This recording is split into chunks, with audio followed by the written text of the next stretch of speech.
Hello everybody. This week's whole class read is going to be Ruby's Worry by Tom Percival. And all our work this week is going to be based around this book.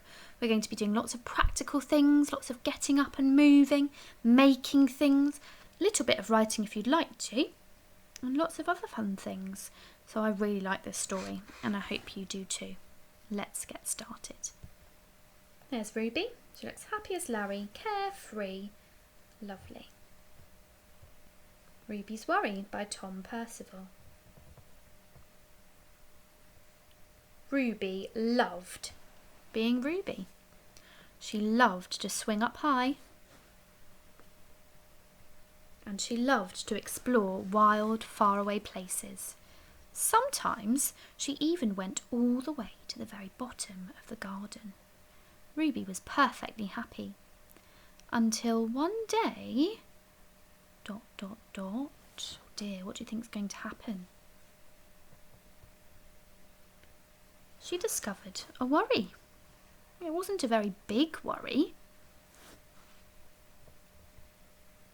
In fact, it was so small that at first Ruby hardly noticed it. But then the worry started to grow. There you can see it's really small and a bit bigger and even bigger. Each day it got a little bit bigger. If you look closely you can see she's reading a very, very old book called War and Peace. It's a very tricky book to read, wow. It wouldn't leave her alone. It was there at breakfast, staring at her over the cereal box. And it was still there at night. The funny thing was that no one else could see Ruby's worry, not even her teacher. So Ruby pretended that she couldn't see it either. Do you think that's a good idea? She tried to carry on as if everything was normal, but it just wasn't. The worry was always there, stopping her from doing the things that she loved. Bigger than Ruby now, isn't it? Oh dear. Ruby wondered if the worry would ever go away. What if it didn't? What if it stayed with her forever? So can you see? She's starting to worry about worrying. She's worrying about it being there when she's riding her bike and on her birthday and when she's playing her keyboard. And all of these things are in her mind. She's imagining them. But she's imagining the worst things happening, isn't she? Ruby didn't realise, but she was doing the worst thing you can ever do with a worry. She was worrying about it. Now the worry was enormous. It could barely fit in the kitchen at tea time. It filled up half of the school bus. And it took up whole rows at the cinema. The worry became the only thing that Ruby could think about, and it seemed like she would never feel happy again. Then one day, something unexpected happened. Ruby noticed a boy sitting alone at the park. He looked how she felt. Sad. And then she noticed something else, something hovering next to him.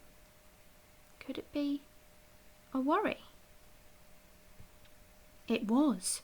Ruby realised that she wasn't the only person with a worry after all. Other people had them too. She asked the boy what was on his mind, and as he told her, the strangest thing happened. His worry began to shrink. Then Ruby did the best thing you can ever do if you have a worry. She talked about it. As the words tumbled out, Ruby's worry began to shrink until it was barely there at all. Soon, both of their worries were gone. Finally, Ruby felt like herself again. Of course, that wasn't the last time she ever had a worry. Everyone gets them from time to time. But now she knew how to get rid of them. They never hung around for long. So I really enjoyed that one, children, because I can really relate to it. Sometimes I worry, and then I worry about worrying, and then I get really, really sad. And then I remember that even though I'm on my own, because I live on my own, all I need to do is phone somebody. So I phone my mum, or I phone my sister, or I phone Miss Parsons. I phone Miss Parsons a lot, and we just talk about it, and it makes me feel a whole lot better. So I wonder if you can think about who the people in your life are that you can talk to if you're worried. And remember, children, that you can always message us on Class Dojo, myself and Miss Parsons, and we can give you a ring if you'd like us to, so that we can talk too. I really hope you enjoyed it, and I'll see you soon. Bye for now, everyone.